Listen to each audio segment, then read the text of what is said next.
XX con Mike Wallace. Hey, I got one magazine. Hoy, en siglo XX, Your time is up. Leave now or we will force you from power. la presencia de Estados Unidos en Latinoamérica. Yankee Go Home. If United States doesn't like our type of democracy, well, that's just too bad. Estados Unidos y su fuerza militar en Latinoamérica. Soy Mike Wallace y esto es Siglo XX.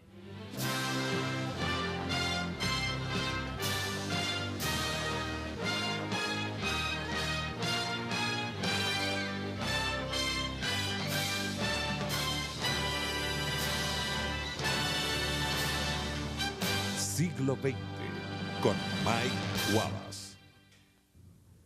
De la tierra de Moctezuma al mar de Panamá, Cuba y otros países en el Caribe, la intervención militar en Latinoamérica ha sido crucial en la política exterior del país.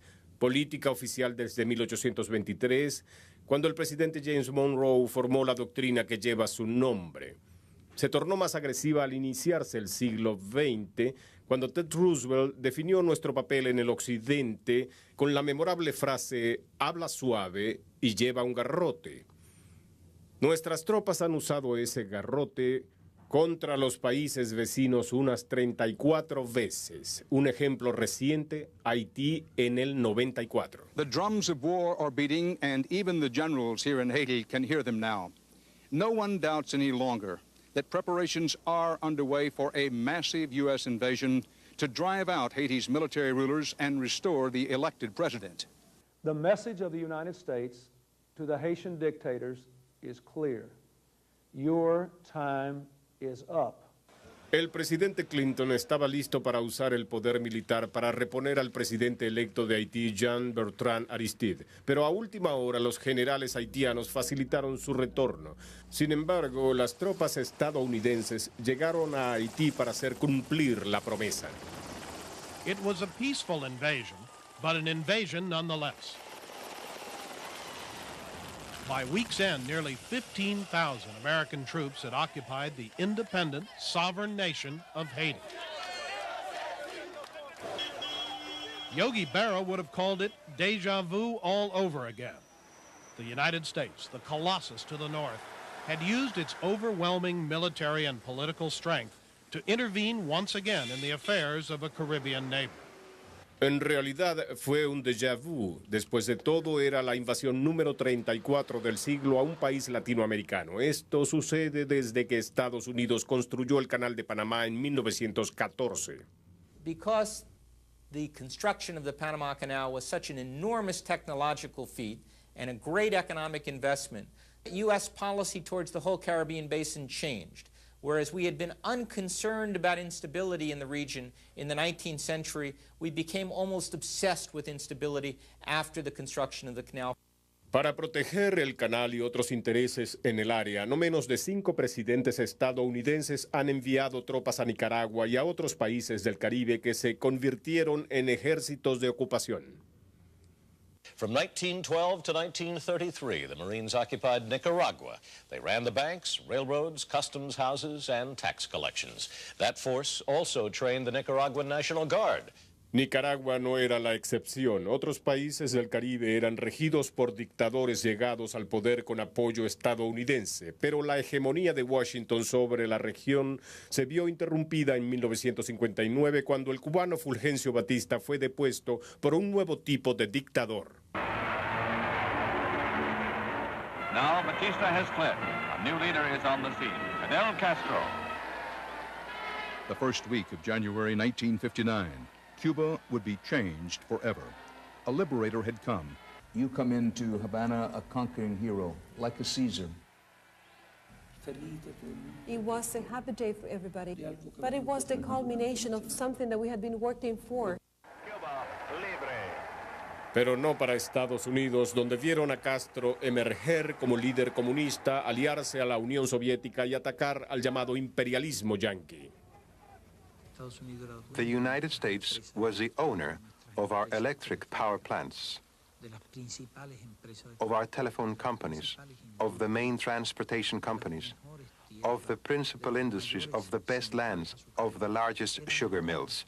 They owned the Cuban economy. Pero bajo el ambiente de la Guerra Fría, Estados Unidos no aceptaba a un comunista como líder de un país a solo 140 kilómetros. En marzo de 1960, el presidente Eisenhower autorizó a la CIA a derrocar a Castro, pero fue el presidente Kennedy quien llevó esta política a la acción militar contra el líder.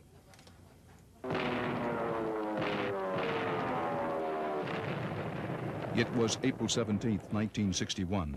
Brigade 2506, a group of 1,500 CIA-trained exiles, invaded Castro's Cuba along this beach. Without air cover and U.S. military backup, the Brigade of Exiles was trapped, and within 5 days, most of Brigade 2506 were Fidel Castro's prisoners. El fracaso estadounidense en Bahía de Cochinos fue un desastre de la política exterior, el cual convenció al líder cubano que Estados Unidos se vengaría de él. Castro believed then, and believes today, that the U.S. was planning to launch another full-scale invasion against Cuba. Fue precisamente ese it was peligro precisely that danger, de una the danger invasión directa of a direct invasion la que by the American condujo forces that led a la crisis. to the missile crisis. La crisis de los misiles cubanos. Cuando los rusos en 1962 llevaron a Cuba armas nucleares capaces de atacar el centro de Estados Unidos, se produjo un despliegue casi catastrófico entre las dos superpotencias. La amenaza de una conflagración mundial no acabó hasta que el líder soviético Khrushchev accedió a retirar los misiles, pero el gobierno comunista siguió en Cuba. 3 años después, Washington temía que la tendencia se hubiera esparcido a una nación cercana, República Dominicana. What began as a popular democratic revolution that was committed to democracy and social justice moved into the hands of a band of communist conspirators. Para aplastar la conspiración, el presidente Lyndon Johnson envió a 42,000 soldados estadounidenses a República Dominicana. Marines are moving up. They're firing. They're engaged in actual combat with Dominican rebel snipers. No longer is this a purely protective operation. This is battle. Americans are firing against Dominicans, and Dominicans are firing against Americans. At the year's end, tranquility has not yet been restored. Sporadic fighting still goes on, and the Dominican experience has left a legacy of bitterness. A pesar de esto, la invasión del 65 llevó a un largo periodo de estabilidad en República Dominicana. Pasaron 18 años antes de enviar tropas estadounidenses a una isla caribeña. Entonces sería un pequeño oasis con una población igual a Cedar Rapids, Iowa. La invasión a Grenada al regreso en siglo XX. En 1979, Fidel Castro y el llamado virus marxista hallaron asidero en Nicaragua, cuando los rebeldes sandinistas llegaron al poder. El mismo año, un partido marxista impuso un excéntrico dictador en la pequeña isla caribeña de Grenada.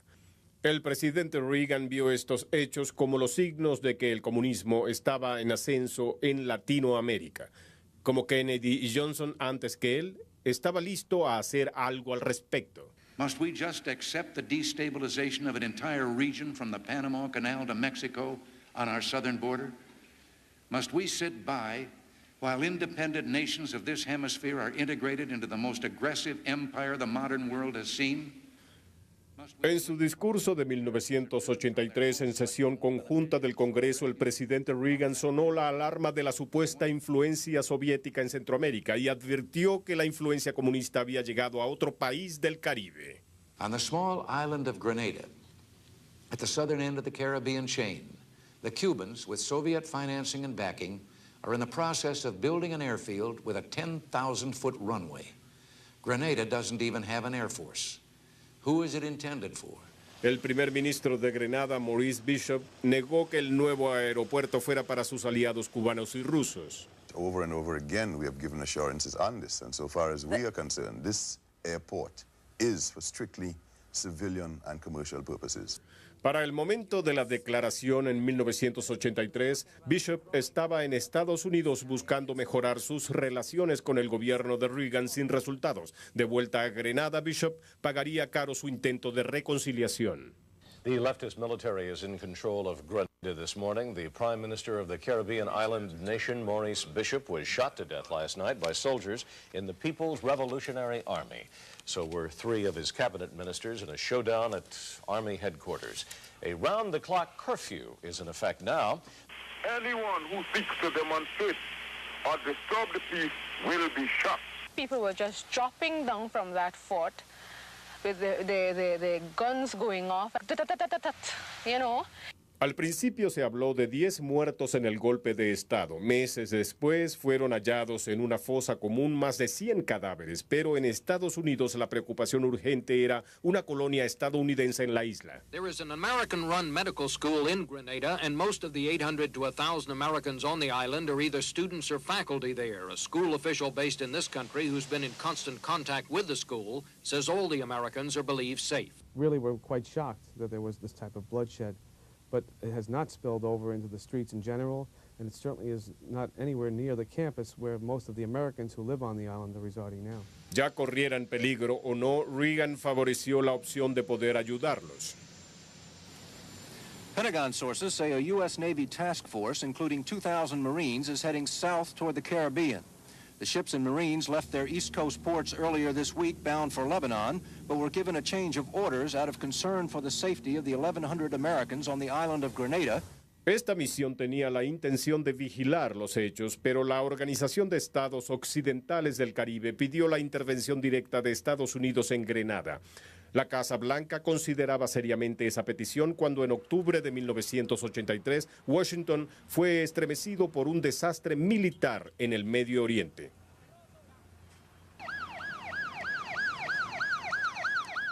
A catastrophic terrorist explosion has killed many United States Marines in Lebanon. A terrorist drove a truck full of explosives up to a 4-story building of battalion headquarters at Beirut Airport, where about 150 or 200 Marines were sleeping, and detonated the explosives. An officer at the scene said, "I haven't seen such carnage since Vietnam."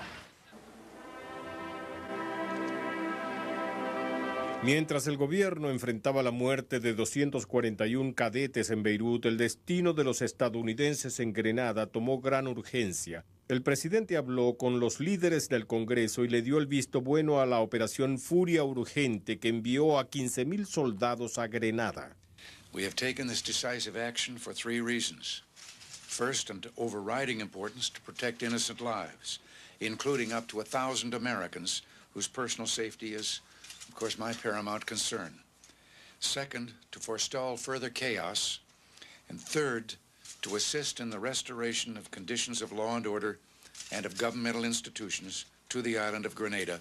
The battle for Grenada officially began at 5 o'clock Tuesday morning when 400 Marines landed by helicopter at Pearls Airport on the island's east coast.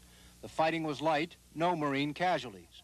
The real battle began a half hour later when 200 Army Rangers parachuted from 500 feet onto the airstrip at Point Salinas. On the ground, American soldiers came under small arms fire, some of it coming from Cubans. Muchos demócratas en el Congreso criticaron la operación. This is an act of war and raises genuine questions about whether it is a violation of the Charter of the United Nations, a violation of the Charter of the Organization of American States. Gunboat diplomacy has a new king. Move over, Teddy Roosevelt. Ya que la invasión comenzó menos de 48 horas después del bombardeo de Beirut, se produjeron sospechas sobre los motivos del gobierno. Almost like the United States is trying to find one that they can win. We weren't in Lebanon, we weren't in Central America, so off we go against Grenada. Pero lo que sucedía en Grenada eran solo especulaciones, ya que los reporteros no pudieron cubrir los 2 primeros días de acción militar por su seguridad, según el Departamento de Defensa. Como resultado, la prensa debió confiar en los anuncios oficiales sobre el éxito de la misión. Just handed a note, Mr. Secretary, saying that the rescue of the students at the Grand Anse campus of the medical college is underway and 6 helicopter loads of students have been back. Some kissed the ground, some wept, some shouted with joy, and the basic message was the same. It's good to be back in the good old USA. That's the reaction of the students rescued from Grenada, and everyone interviewed agreed they were in danger. We felt like we were in quite a bit of danger, actually, because there was fire all around us. We could hear helicopters and anti-aircraft guns and machine guns. We didn't know what the heck was going on. We didn't know whose fire was what at this point. They broke through our door, they kicked it open, and they said, "The American soldiers are here." And we just let out a loud cheer. We were so happy. 3 días después del inicio de la invasión, la prensa pudo entrar al fin en Grenada. Para entonces, gran parte de la lucha había acabado. Resistance on Grenada today had all but ceased, and by tonight, American forces had captured the leaders of the coup that triggered the invasion. Deputy Prime Minister Bernard Cord taken yesterday, and a man claiming to be General Hudson Austin today. The Pentagon now puts the U.S. casualty toll at 16 dead, 77 wounded, and 3 missing. All the administration's proclaimed objectives have been accomplished this past week. American medical students are safe. An unpopular Marxist government has been overthrown. Cuba has lost an ally. Officers here say it worked, this invasion, because of numbers, that's all. A task force of 15,000 to take an island of less than 110,000 residents. If a larger force has ever been assembled for a smaller objective, no one here can remember when that might have been. Al menos por encima, no había duda de que la breve misión en Grenada era un éxito militar, pero una vez terminada se produjeron dudas, en especial sobre los estudiantes de medicina. ¿Acaso corrían tanto peligro como se dijo en la Casa Blanca? They were actually thanking President Reagan for saving them after the intervention occurred, for helping them out of a terrible warlike situation that had occurred as a result of the intervention. The truth, however, was that prior to the intervention, the students and their parents had petitioned the administration not to intervene, saying that they were safe and secure, and that an intervention might very well create a terrible problem for them, as in fact it did. Pero la rápida intervención también creó un problema para la milicia estadounidense. Por lo rápido de la misión, las tropas no tenían información de inteligencia sobre la isla. Esta falta de información pudo haber expuesto a las tropas a riesgos innecesarios y pudo haber contribuido a la muerte de los 19 estadounidenses en Grenada. Is it the case that we had no intelligence resources on the ground in Grenada? Yes, it is. It was a startling admission by National Security Advisor Robert McFarlane. Until the 3rd week of October, Grenada was a low-priority intelligence target. We're told that at the most, 2 agents were on the island at any one time. One intelligence official said there were more important places for our resources than this pipsqueak island. By contrast, 7 months ago, President Reagan made Grenada sound like an area of immediate concern. It was a Soviet-Cuban colony being readied as a major military bastion to export terror and undermine democracy. We got there just in time. I've been told by people involved in that invasion that when our troops landed, they had no idea where they were or where they were supposed to go. They had very poor intelligence. They had to go to gasoline stations and ask for maps of the island. Este mal pudo haber llevado a una serie de errores que produjeron muchas muertes, tanto militares como civiles.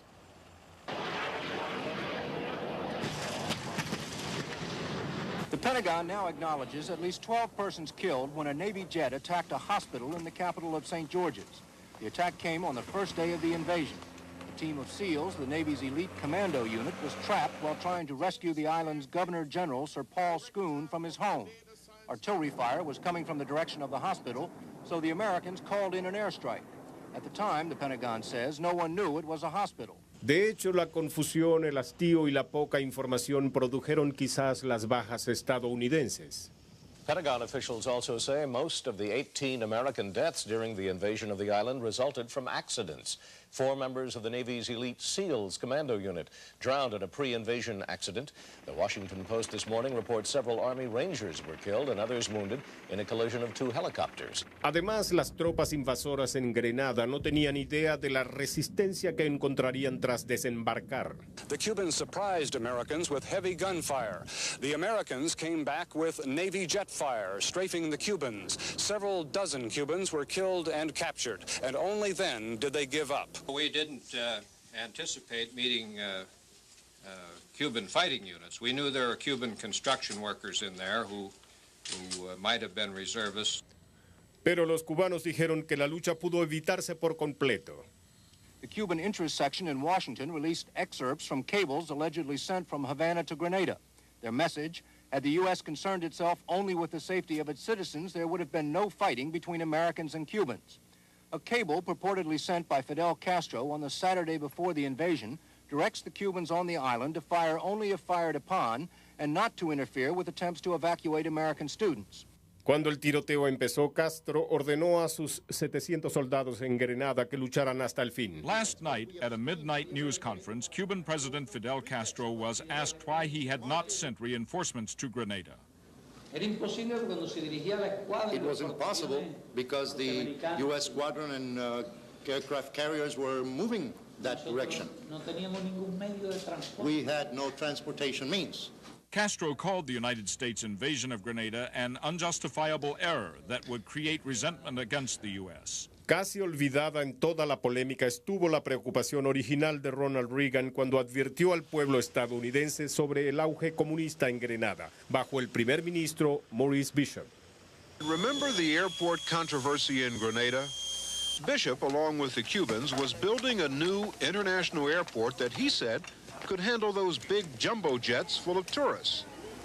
But President Reagan said the design and purpose were military. Well, here we are about a year later, and Grenada still doesn't have an air force, but this airport is being rushed to completion pretty much to the same scale as before. The major difference is this. Instead of Cuba doing most of the financing and supervising the construction, that's now being done by the United States. And America now says this airport is necessary for the growth of tourism here, which is what Grenada said all along. A pesar de la ironía de que los contribuyentes estadounidenses financiaran un aeropuerto comenzado por los comunistas cubanos, lo que Reagan había dicho sucedió. Signs of the transformation, the Reagan counter-revolution, are everywhere, and not just in Grenada. The Second Fleet delivered a strong and simple message last year. It read, "America is carrying a big stick again and is prepared to use it."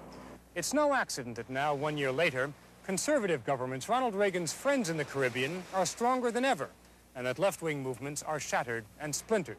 1 year ago, we liberated Grenada from communist thugs who had taken over that country. It was a second American Revolution, and it's only just begun. America is back. Reagan recibió críticas de ser extravagante. Después de todo, decían, Grenada no era digna de las inversiones del país. No habría mucha diferencia 6 años después cuando Bush desató el poder militar contra Panamá.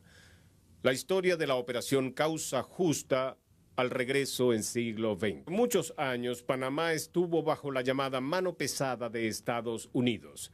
No fue sorpresa cuando los panameños explotaron de orgullo nacional en el 77, cuando su presidente, el general Omar Torrijos, negoció la entrega del Canal de Panamá para finales del siglo XX. Como héroe nacional, Torrijos murió en un accidente de avión en 1981. Su sucesor, el general Manuel Noriega, era más polémico. De hecho, Noriega y su fama de narcotraficante era tal durante los años 80 que el país pensó que no podía seguir allí. 2 separate U.S. federal indictments reported tonight against Panama's military strongman, General Manuel Noriega. Criminal charges of cocaine trafficking and more. Justice Department sources say the indictments charge that General Noriega virtually turned the government of Panama into a criminal enterprise and made millions from the Colombian drug cartel. Por su parte, Noriega negó los cargos. General Noriega, have you yourself never profited from the transshipment of drugs from Colombia to Panama to the United States? Nunca. Never. Nunca. Never. Nunca. Never. Question. How much do you make? What's your salary? ¿Cuál es tu salario?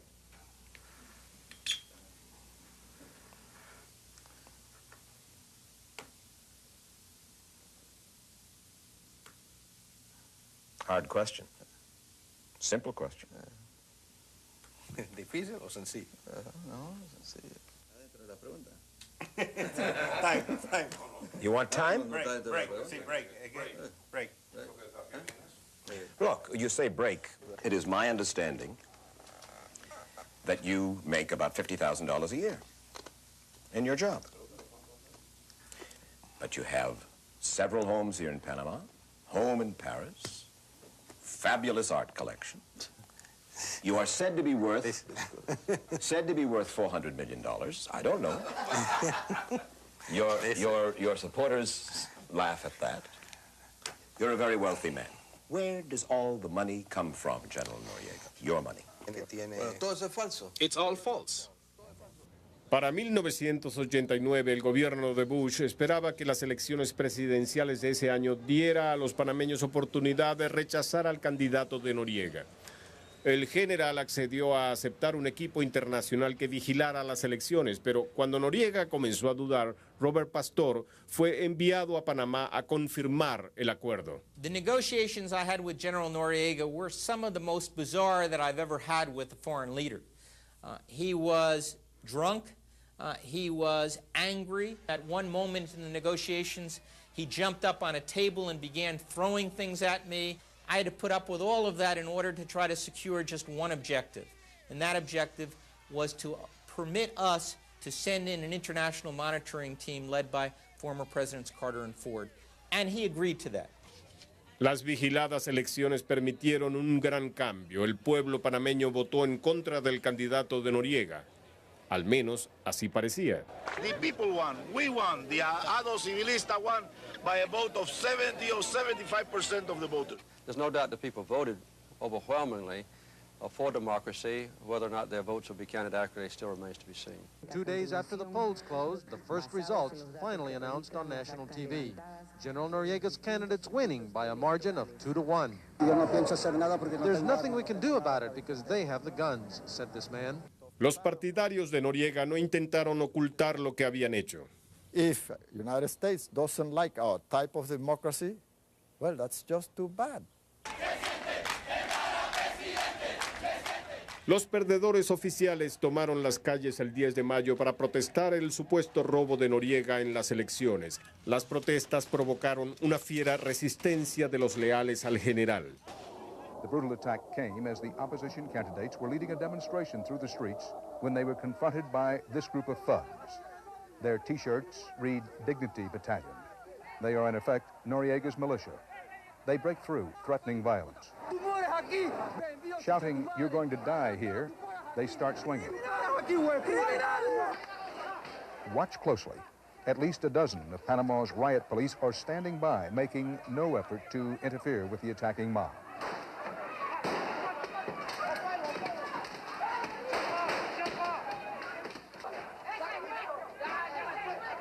The most vicious attack, the beating and arrest of opposition candidate Billy Ford, was captured by cameras from around the world.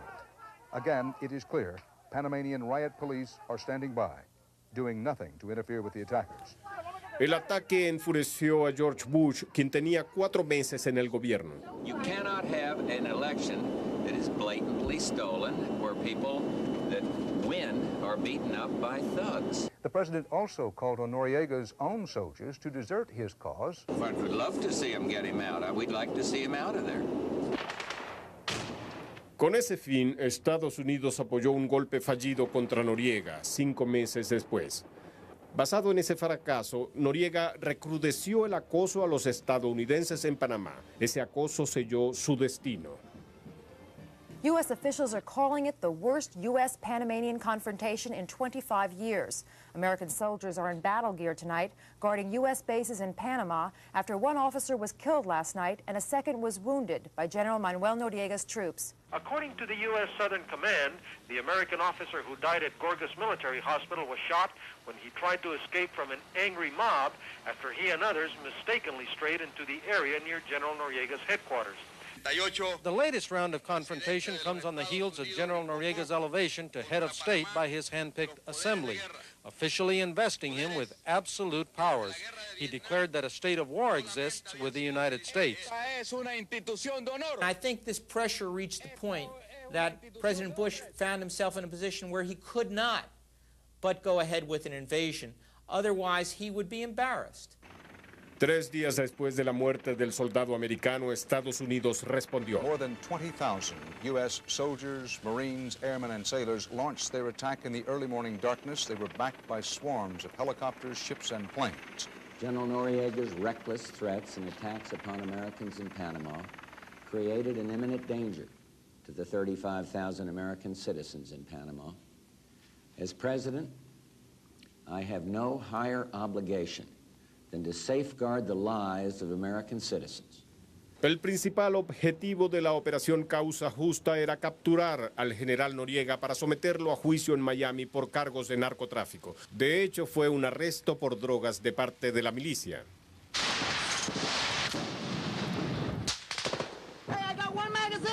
This is what life was like on just one street corner in Panama City today. A squad of American soldiers and some luckless Panamanian civilians pinned down for hours by mortars, rocket grenades, and bullets. A warehouse down the street explodes in flames.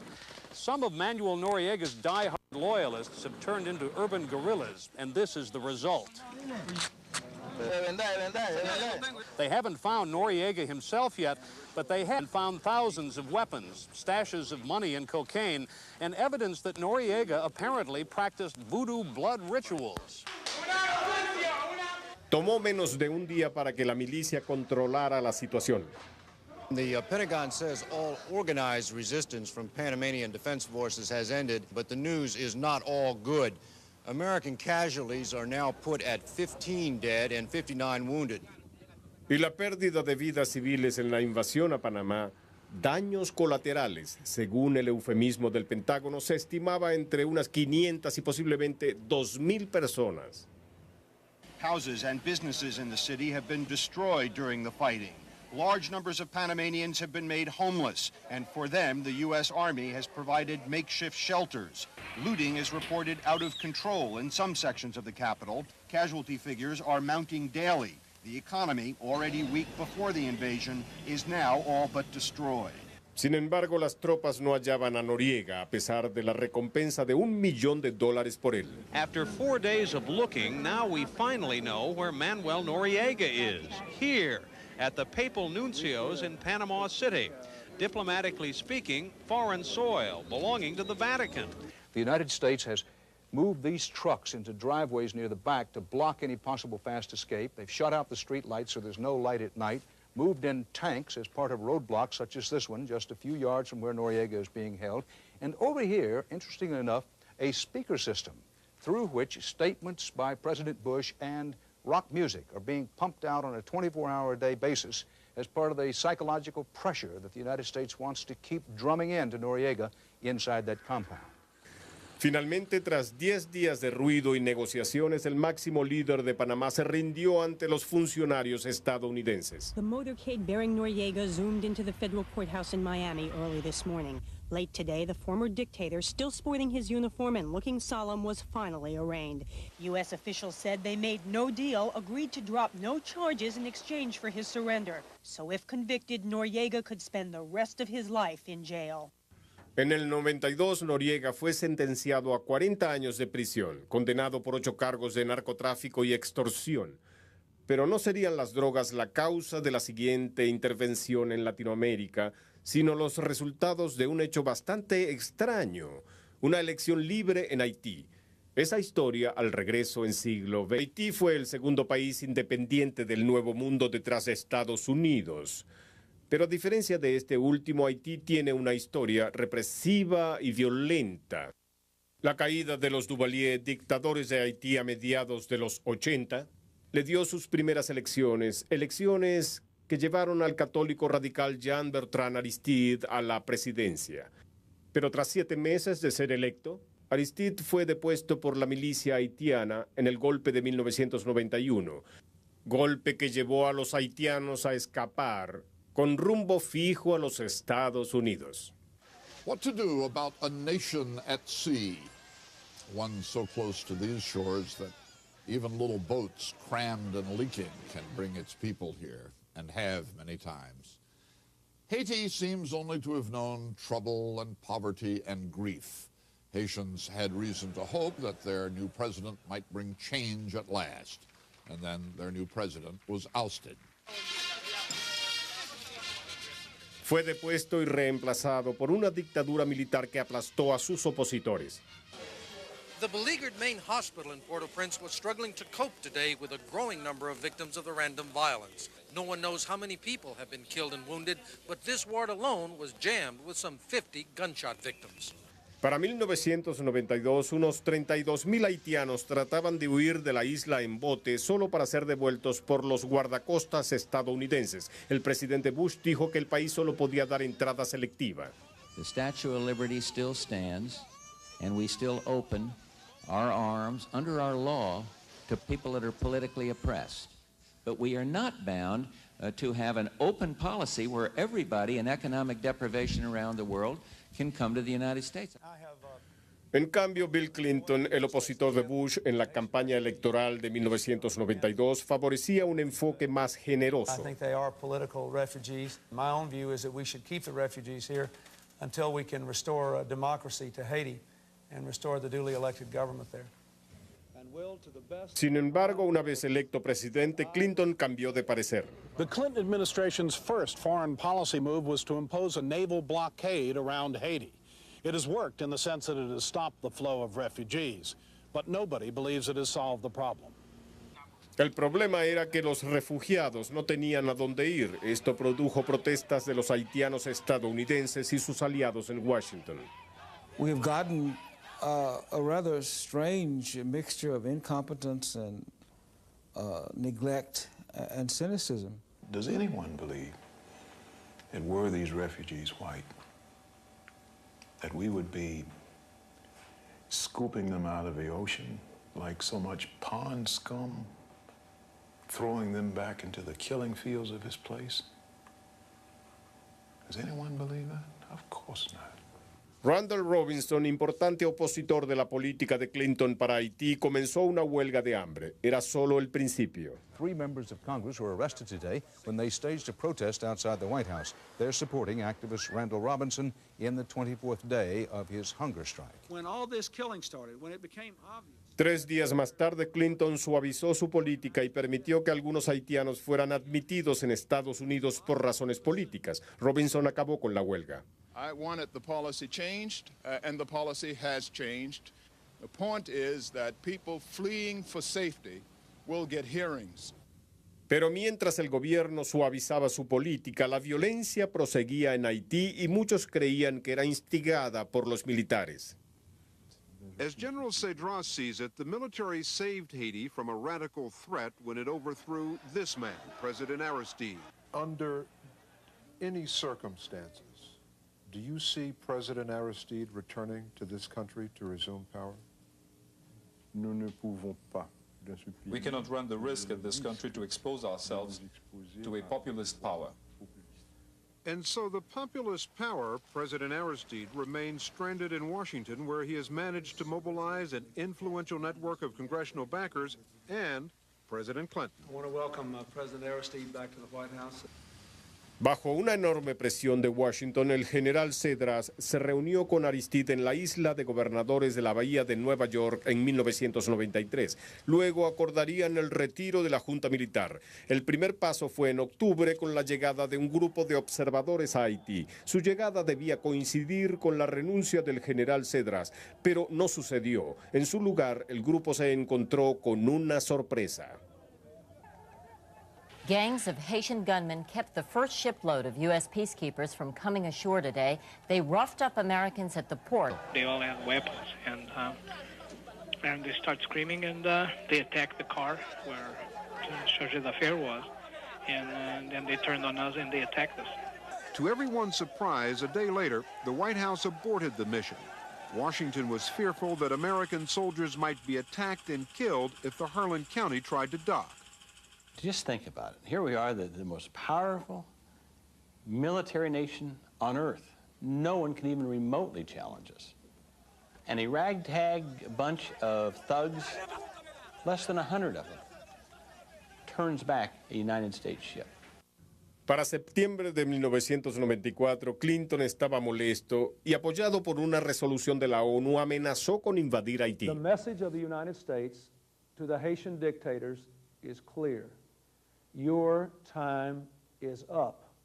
Leave now, or we will force you from power. President Clinton says you must go. Le président Clinton a dit que vous devez partir. Your time is finished. Votre temps est terminé. You know that out there is a great American invasion force. Vous savez que dehors, il y a une grosse force d'intervention américaine. Are you prepared to go? Est-ce que vous êtes prêt à partir? Je suis de préférence préparé à lutter avec mon peuple. I'm rather prepared to fight with my people. The aircraft carrier America, the ship that will carry part of the assault force for next week's planned invasion of Haiti, left Norfolk today, bound for the Caribbean. One day behind the America, the Eisenhower, carrying helicopters and infantry that will go into Haiti after the initial assault. Al continuar esta muestra estadounidense, los líderes militares haitianos seguían en desafío. Finalmente, cuando la invasión era inminente, Clinton accedió a enviar al expresidente Jimmy Carter a Haití en un último esfuerzo por lograr una solución pacífica. El equipo de Carter incluía al general Colin Powell, el senador Sam Nunn y el asistente Robert Pastor. President Clinton had given us instructions to arrive in Haiti at noon on Saturday, and in 24 hours to secure agreement from the Haitian military to get them to withdraw from power and to permit Aristide to return. This is quite a challenge in 24 hours. The Carter delegation has been under pressure from Washington, quote unquote, since about 3 o'clock in the afternoon to leave Haiti, but the former President Carter has insisted on staying. And I remember very vividly when President Clinton said very forcefully, President Carter, Senator Nunn, General Powell, I want you out of that country right now. You're to leave right now. I told President Carter, I said, this is uncomfortable for me. We've been friends a long time. I'm going to have to order you out of there in 30 more minutes. You've got to get out. Pero Carter convenció a Clinton de que estaba cerca de lograr un acuerdo para asegurar unas horas más de negociaciones. El problema era que la orden para la invasión ya estaba firmada y el primer avión C-130 había salido a Haití desde el fuerte Bragg a las 6:47 p.m. There had never been a plan to have them talking while American planes were flying. Some of the Haitians around General Cedras and the others were then beginning to grumble, saying things like, this has been a double cross. This Carter thing was all just a ploy to set up the invasion. Pero la amenaza de invasión fue suficiente para persuadir al general Cedras de retirarse y la lucha fue abortada. He said, very quickly to summarize my answer, we will take peace instead of war. I will sign this agreement. Sin embargo, las fuerzas estadounidenses llegaron a Haití para asegurar el acuerdo. Aristide fue repuesto en su cargo. We will move from violence to non-violence. People danced down the streets. They chanted Aristide, the same way other people chanted Mandela not that long ago, a couple of continents away. El primer trabajo de las tropas estadounidenses era el de desarmar a los terroristas responsables de gran parte de la matanza en Haití. Además, debían evitar que los haitianos clamaran venganza, especialmente cuando una celebración a favor de Aristide se tornó violenta. A grenade exploded in the middle of the march. Instants later, the street was littered with the dead, the dying, and the wounded. The demonstration was drenched in blood and tears. Anyone the crowd didn't recognize as a friend was in very serious trouble. One man was identified as an attaché. He was pummeled by the mob. They would have killed him. They were close to killing him. But U.S. troops moved in and saved his life. He was handcuffed and held down by an American boot. Another American helped a wounded man, consoled him, assured him ambulances were on the way. But before they could get there, Humvees started evacuating the injured. De hecho, muchos de los más fieros críticos haitianos se sorprendieron por el comportamiento humanitario de los soldados. The U.S. troops have really changed my mind. I expected brutality, a lot of brutality from them, bombing, killing, and instead they have shown great humanity toward the people. And it's amazing. They have won the heart of most of the people here. Algunas reflexiones finales al regreso en siglo XX. En los 2 primeros siglos de historia en nuestro país hubo frecuentes y dramáticos cambios en nuestra política exterior. Tomemos el giro de 180 grados que nuestra política tomó hacia Rusia. Amigos en la Segunda Guerra, implacables enemigos en la Guerra Fría y de nuevo aliados. Pero en todos los cambios ha habido una constante: la enmienda tácita de Estados Unidos en la doctrina Monroe, que le da derecho a intervenir en Latinoamérica cada vez que quiera. Nadie puede predecir el futuro de la política exterior estadounidense, pero si el pasado nos guía, la constante que continuará así es el creciente interés interno en sus vecinos del sur. Soy Mike Wallace y esto es Siglo XX.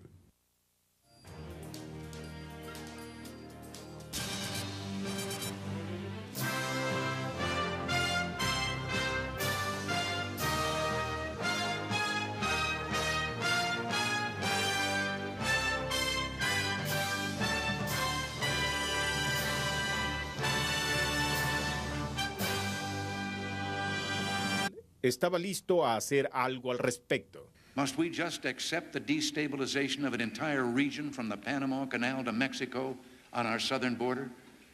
Must we sit by while independent nations of this hemisphere are integrated into the most aggressive empire the modern world has seen? En su discurso de 1983 en sesión conjunta del Congreso, el presidente Reagan sonó la alarma de la supuesta influencia soviética en Centroamérica y advirtió que la influencia comunista había llegado a otro país del Caribe. On the small island of Grenada, at the southern end of the Caribbean chain, the Cubans, with Soviet financing and backing, are in the process of building an airfield with a 10,000-foot runway. Grenada doesn't even have an air force. Who is it intended for? El primer ministro de Grenada, Maurice Bishop, negó que el nuevo aeropuerto fuera para sus aliados cubanos y rusos. Over and over again, we have given assurances on this, and so far as we are concerned, this airport is for strictly civilian and commercial purposes. Para el momento de la declaración en 1983, Bishop estaba en Estados Unidos buscando mejorar sus relaciones con el gobierno de Reagan sin resultados. De vuelta a Grenada, Bishop pagaría caro su intento de reconciliación. The leftist military is in control of Grenada this morning. The prime minister of the Caribbean island nation, Maurice Bishop, was shot to death last night by soldiers in the People's Revolutionary Army. So were 3 of his cabinet ministers in a showdown at Army headquarters. A round-the-clock curfew is in effect now. Anyone who seeks to demonstrate or disturb the peace will be shot. People were just dropping down from that fort with the guns going off, you know. Al principio se habló de 10 muertos en el golpe de Estado. Meses después fueron hallados en una fosa común más de 100 cadáveres, pero en Estados Unidos la preocupación urgente era una colonia estadounidense en la isla. There is an American-run medical school in Grenada, and most of the 800 to 1,000 Americans on the island are either students or faculty there. A school official based in this country who's been in constant contact with the school says all the Americans are believed safe. Really, we're quite shocked that there was this type of bloodshed. But it has not spilled over into the streets in general, and it certainly is not anywhere near the campus where most of the Americans who live on the island are residing now. Ya corrieran peligro o no, Reagan favoreció la opción de poder ayudarlos. Pentagon sources say a U.S. Navy task force, including 2,000 Marines, is heading south toward the Caribbean. The ships and Marines left their East Coast ports earlier this week bound for Lebanon, but were given a change of orders out of concern for the safety of the 1,100 Americans on the island of Grenada. Esta misión tenía la intención de vigilar los hechos, pero la Organización de Estados Occidentales del Caribe pidió Washington, where he has managed to mobilize an influential network of congressional backers and President Clinton. I want to welcome President Aristide back to the White House. Bajo una enorme presión de Washington, el general Cedras se reunió con Aristide en la isla de gobernadores de la Bahía de Nueva York en 1993. Luego acordarían el retiro de la Junta Militar. El primer paso fue en octubre con la llegada de un grupo de observadores a Haití. Su llegada debía coincidir con la renuncia del general Cedras, pero no sucedió. En su lugar, el grupo se encontró con una sorpresa. Gangs of Haitian gunmen kept the first shipload of U.S. peacekeepers from coming ashore today. They roughed up Americans at the port. They all had weapons, and they start screaming, and they attacked the car where Charge d'Affaires was, and then they turned on us and they attacked us. To everyone's surprise, a day later, the White House aborted the mission. Washington was fearful that American soldiers might be attacked and killed if the Harlan County tried to dock. Just think about it. Here we are, the most powerful military nation on earth. No one can even remotely challenge us. And a ragtag bunch of thugs, less than 100 of them, turns back a United States ship. Para septiembre de 1994, Clinton estaba molesto y, apoyado por una resolución de la ONU, amenazó con invadir Haití. The message of the United States to the Haitian dictators is clear. Your time is up. Leave now, or we will force you from power. President Clinton says you must go. Le président Clinton a dit que vous devez partir. Your time is finished. Votre temps est terminé. You know that out there is a great American invasion force. Vous savez que dehors, il y a une grosse force d'intervention américaine. Are you prepared to go? Est-ce que vous êtes prêt à partir? Je suis de préférence préparé à lutter avec mon peuple. I'm rather prepared to fight with my people. The aircraft carrier America, the ship that will carry part of the assault force for next week's planned invasion of Haiti, left Norfolk today, bound for the Caribbean. One day behind the America, the Eisenhower, carrying helicopters and infantry that will go into Haiti after the initial assault. Al continuar esta muestra estadounidense, los líderes militares haitianos seguían en desafío. Finalmente, cuando la invasión era inminente, Clinton accedió a enviar al expresidente Jimmy Carter a Haití en un último esfuerzo por lograr una solución pacífica. El equipo de Carter incluía al general Colin Powell, el senador Sam Nunn y el asistente Robert Pastor. President Clinton had given us instructions to arrive in Haiti at noon on Saturday, and in 24 hours to secure agreement from the Haitian military to get... Llegados al poder con apoyo estadounidense, pero la hegemonía de Washington sobre la región se vio interrumpida en 1959 cuando el cubano Fulgencio Batista fue depuesto por un nuevo tipo de dictador. Now Batista has fled. A new leader is on the scene, Fidel Castro. The first week of January 1959, Cuba would be changed forever. A liberator had come. You come into Havana a conquering hero, like a Caesar.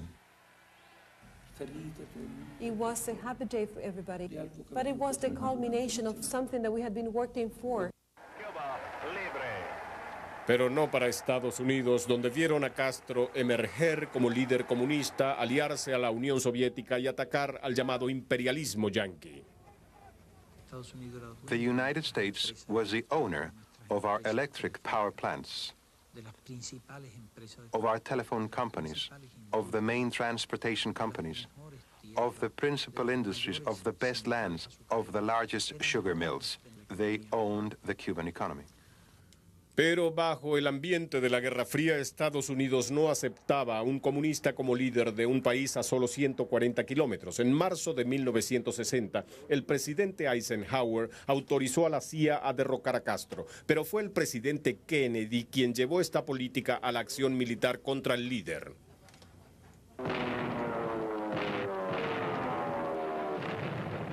It was April 17, 1961. Brigade 2506, a group of 1,500 CIA-trained exiles, invaded Castro's Cuba along this beach. Without air cover and U.S. military backup, the Brigade of Exiles was trapped, and within 5 days, most of Brigade 2506 were Fidel Castro's prisoners. El fracaso estadounidense en Bahía de Cochinos fue un desastre de la política exterior, el cual convenció al líder cubano que Estados Unidos se vengaría de él. Castro believed then, and believes today, that the U.S. was planning to launch another full-scale invasion against Cuba. And it was precisely that danger, the danger of a direct invasion by the American forces that led to the missile crisis. La crisis de los misiles cubanos. Cuando los rusos en 1962 llevaron a Cuba armas nucleares capaces de atacar el centro de Estados Unidos, se produjo un despliegue casi catastrófico entre las dos superpotencias. La amenaza de una conflagración mundial no acabó hasta que el líder soviético Khrushchev accedió a retirar los misiles, pero el gobierno comunista siguió en Cuba. 3 años después, Washington temía que la tendencia... Por su parte, Noriega negó los cargos. General Noriega, have you yourself never profited from the transshipment of drugs from Colombia to Panama to the United States? Nunca. Never. Nunca. Never. Nunca. Never. Question. How much do you make? What's your salary? ¿Cuál es tu salario?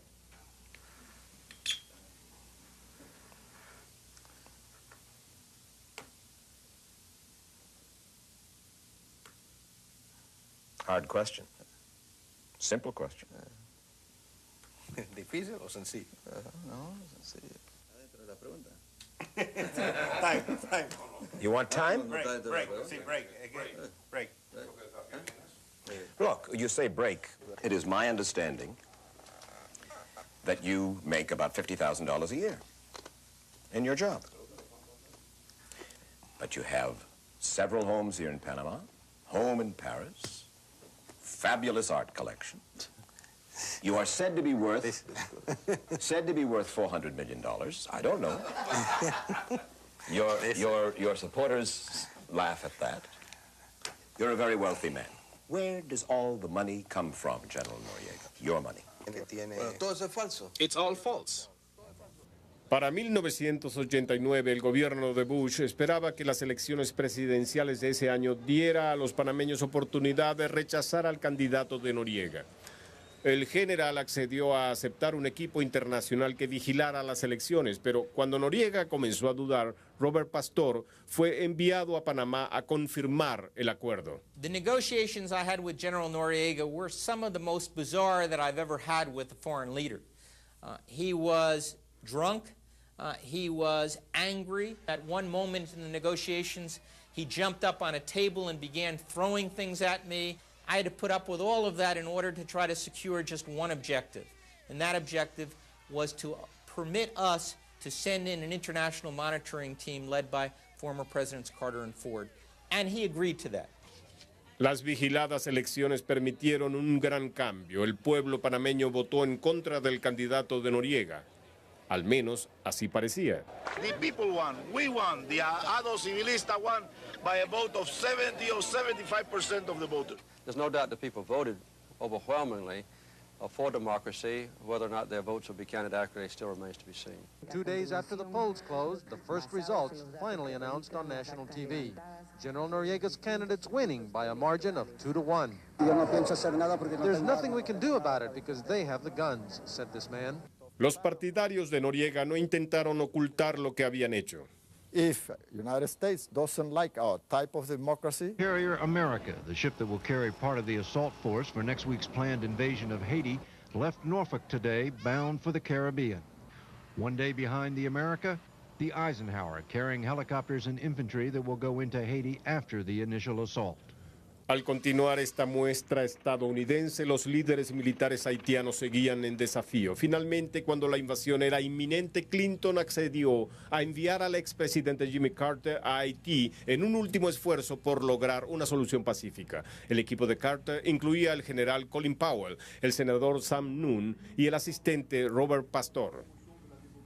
President Clinton had given us instructions to arrive in Haiti at noon on Saturday, and in 24 hours to secure agreement from the Haitian military to get them to withdraw from power and to permit Aristide to return.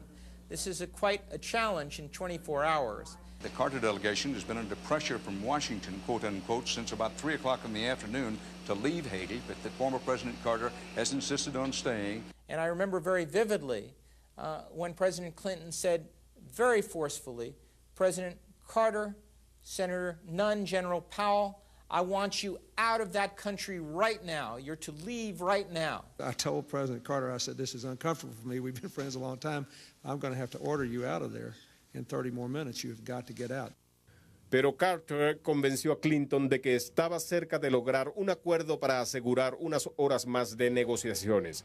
El problema era que la orden para la invasión ya estaba firmada y el primer avión C-130 había salido a Haití desde el fuerte Bragg a las 6:47 p.m. There had never been a plan to have them talking while American planes were flying. Some of the Haitians around General Cedras and the others were then beginning to grumble, saying things like, "This has been a double cross. This Carter thing was all just a ploy to set up the invasion." Pero la amenaza de invasión fue suficiente para persuadir al general Cedras de retirarse y la lucha fue abortada. He said, very quickly to summarize my answer, we will take peace instead of war.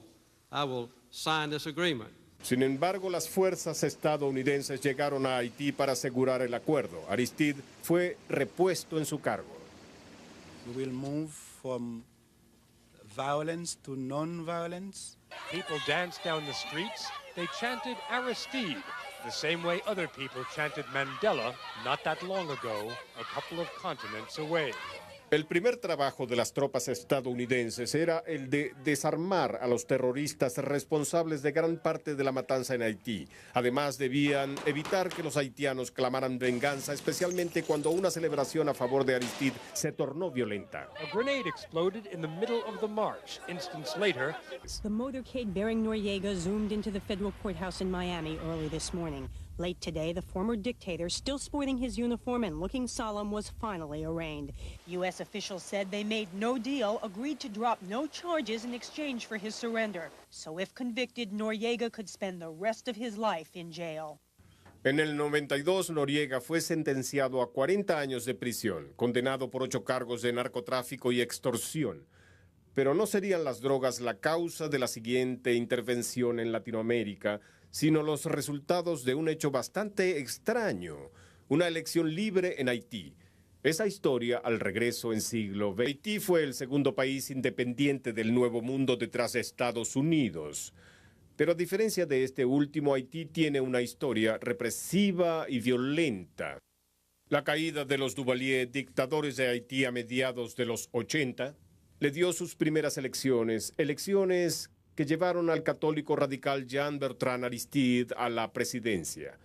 Pero tras 7 meses de ser electo, Aristide fue depuesto por la milicia haitiana en el golpe de 1991, golpe que llevó a los haitianos a escapar con rumbo fijo a los Estados Unidos. What to do about a nation at sea, one so close to these shores that even little boats crammed and leaking can bring its people here, and have many times. Haiti seems only to have known trouble and poverty and grief. Haitians had reason to hope that their new president might bring change at last, and then their new president was ousted.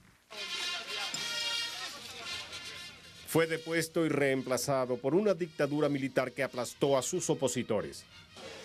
The beleaguered main hospital in Port-au-Prince was struggling to cope today with a growing number of victims of the random violence. No one knows how many people have been killed and wounded, but this ward alone was jammed with some 50 gunshot victims. Para 1992, unos 32,000 haitianos trataban de huir de la isla en bote solo para ser devueltos por los guardacostas estadounidenses. El presidente Bush dijo que el país solo podía dar entrada selectiva. The Statue of Liberty still stands, and we still open our arms under our law to people that are politically oppressed. But we are not bound to have an open policy where everybody in economic deprivation around the world can come to the United States. En cambio, Bill Clinton, el opositor de Bush en la campaña electoral de 1992, favorecía un enfoque más generoso. I think they are political refugees. My own view is that we should keep the refugees here until we can restore democracy to Haiti and restore the duly elected government there.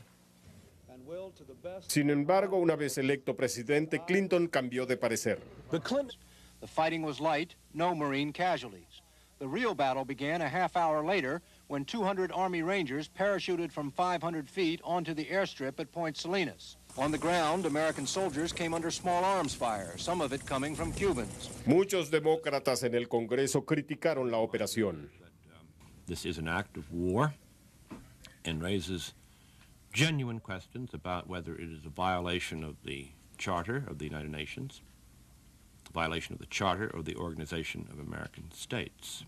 Gunboat diplomacy has a new king. Move over, Teddy Roosevelt. Ya que la invasión comenzó menos de 48 horas después del bombardeo de Beirut, se produjeron sospechas sobre los motivos del gobierno. Almost like the United States is trying to find one that they can win. We weren't in Lebanon, we weren't in Central America, so off we go against Grenada. Pero lo que sucedía en Grenada eran solo especulaciones, ya que los reporteros no pudieron cubrir los 2 primeros días de acción militar por su seguridad, según el Departamento de Defensa. Como resultado, la prensa debió confiar en los anuncios oficiales sobre el éxito de la misión. Just handed a note, Mr. Secretary, saying that the rescue of the students at the Grand Anse campus of the medical college is underway and 6 helicopter loads of students have been evacuated. Some kissed the ground, some wept, some shouted with joy, and the basic message was the same. It's good to be back in the good old USA. That's the reaction of the students rescued from Grenada, and everyone interviewed agreed they were in danger. We felt like we were in quite a bit of danger, actually, because there was fire all around us. We could hear helicopters and anti-aircraft guns and machine guns. We didn't know what the heck was going on. We didn't know whose fire was what at this point. They broke through our door, they kicked it open, and they said, "The American soldiers are here." And we just let out a loud cheer. We were so happy. 3 días después del inicio de la invasión, la prensa pudo entrar al fin en Grenada. Para entonces, gran parte de la lucha había acabado. Resistance on Grenada today had all but ceased, and by tonight, American forces had captured the leaders of the coup that triggered the invasion. Deputy Prime Minister Bernard Cord taken yesterday, and a man claiming to be General Hudson Austin today.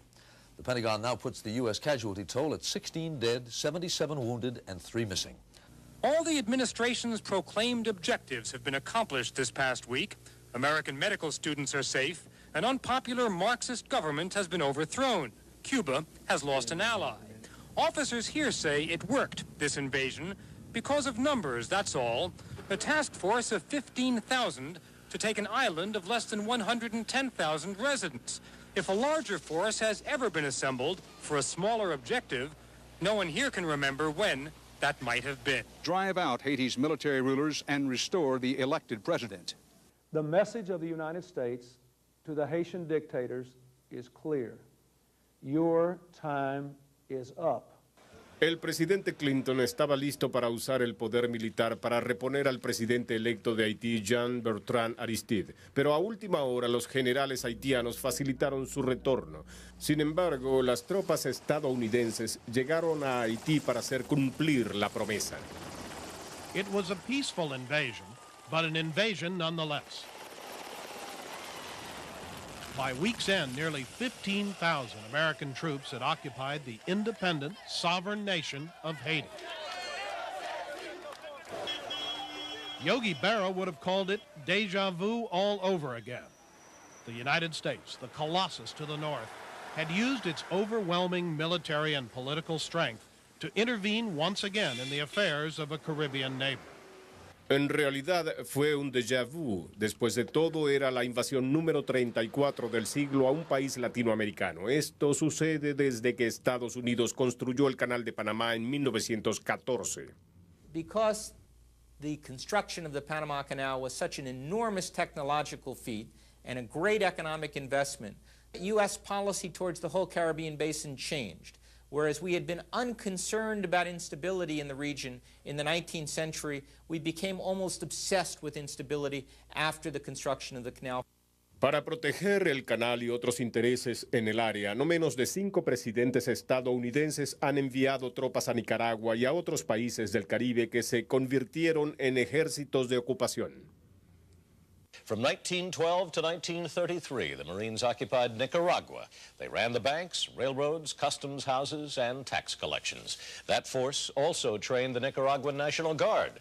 Nicaragua no era la excepción. Otros países del Caribe eran regidos por dictadores llegados al poder con apoyo estadounidense, pero la hegemonía de Washington sobre la región se vio interrumpida en 1959 cuando el cubano Fulgencio Batista fue depuesto por un nuevo tipo de dictador.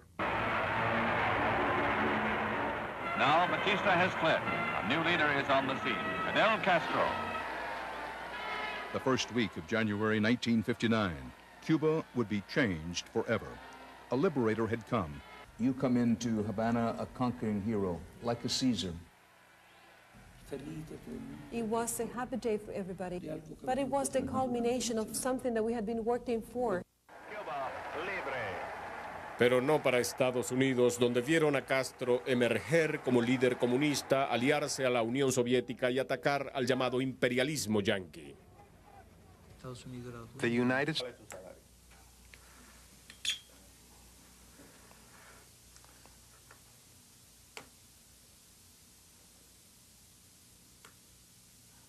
Hard question. Simple question. ¿Difícil o sencillo? No, sencillo. Adentro de la pregunta. Time. You want time? Break. See, break. Again. Break. Look, you say break. It is my understanding that you make about $50,000 a year in your job. But you have several homes here in Panama, home in Paris, fabulous art collection. You are said to be worth $400 million. I don't know. Your supporters laugh at that. You're a very wealthy man. Where does all the money come from, General Noriega? Your money. Todo eso es falso. It's all false. Para 1989, el gobierno de Bush esperaba que las elecciones presidenciales de ese año diera a los panameños oportunidad de rechazar al candidato de Noriega. El general accedió a aceptar un equipo internacional que vigilara las elecciones, pero cuando Noriega comenzó a dudar, Robert Pastor fue enviado a Panamá a confirmar el acuerdo. The negotiations I had with General Noriega were some of the most bizarre that I've ever had with a foreign leader. He was drunk. He was angry. At one moment in the negotiations, he jumped up on a table and began throwing things at me. I had to put up with all of that in order to try to secure just one objective. And that objective was to permit us to send in an international monitoring team led by former Presidents Carter and Ford. And he agreed to that. Las vigiladas elecciones permitieron un gran cambio. El pueblo panameño votó en contra del candidato de Noriega. Al menos así parecía. The people won. We won. The Ado Civilista won by a vote of 70 or 75% of the voters. There's no doubt that people voted overwhelmingly for democracy. Whether or not their votes will be counted accurately still remains to be seen. 2 days after the polls closed, the first results finally announced on national TV. General Noriega's candidates winning by a margin of 2-1. There's nothing we can do about it because they have the guns, said this man. Los partidarios de Noriega no intentaron ocultar lo que habían hecho.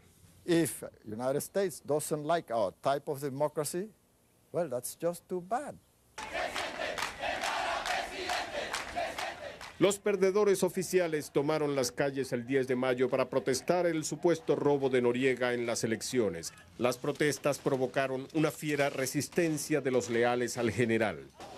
The brutal attack came as the opposition candidates were leading a... Gangs of Haitian gunmen kept the first shipload of U.S. peacekeepers from coming ashore today. They roughed up Americans at the port. They all had weapons, and they start screaming, and they attacked the car where Charge d'Affaires was, and then they turned on us and they attacked us. To everyone's surprise, a day later, the White House aborted the mission. Washington was fearful that American soldiers might be attacked and killed if the Harlan County tried to dock. Just think about it. Here we are, the most powerful military nation on earth. No one can even remotely challenge us. And a ragtag bunch of thugs, less than 100 of them, turns back a United States ship. Para septiembre de 1994, Clinton estaba molesto y, apoyado por una resolución de la ONU, amenazó con invadir Haití. The message of the United States to the Haitian dictators is clear. Your time is up. Leave now, or we will force you from power. President Clinton says you must go. Le président Clinton a dit que vous devez partir. Your time is finished. Votre temps est terminé. You know that out there is a great American invasion force. Vous savez que dehors, il y a une grosse force d'intervention américaine. Are you prepared to go? Est-ce que vous êtes prêt à partir? Je suis de préférence préparé à lutter avec mon peuple. I'm rather prepared to fight with my people. The aircraft carrier America, the ship that will carry part of the assault force for next week's planned invasion of Haiti, left Norfolk today, bound for the Caribbean. One day behind the America, the Eisenhower, carrying helicopters and infantry that will go into Haiti after the initial assault. Al continuar esta muestra estadounidense, los líderes militares haitianos seguían en desafío. Finalmente, cuando la invasión era inminente, Clinton accedió a enviar al expresidente Jimmy Carter a Haití en un último esfuerzo por lograr una solución pacífica. El equipo de Carter incluía al general Colin Powell, el senador Sam Nunn y el asistente Robert Pastor. President Clinton had given us instructions to arrive in Haiti at noon on Saturday, and in 24 hours to secure agreement from the Haitian military to get them to withdraw from power and to permit Aristide to return. This is quite a challenge in 24 hours. The Carter delegation has been under pressure from Washington, quote unquote, since about 3 o'clock in the afternoon to leave Haiti, but the former President Carter has insisted on staying. And I remember very vividly when President Clinton said very forcefully, President Carter, Senator Nunn, General Powell, I want you out of that country right now. You're to leave right now. I told President Carter, I said, this is uncomfortable for me. We've been friends a long time. I'm going to have to order you out of there in 30 more minutes.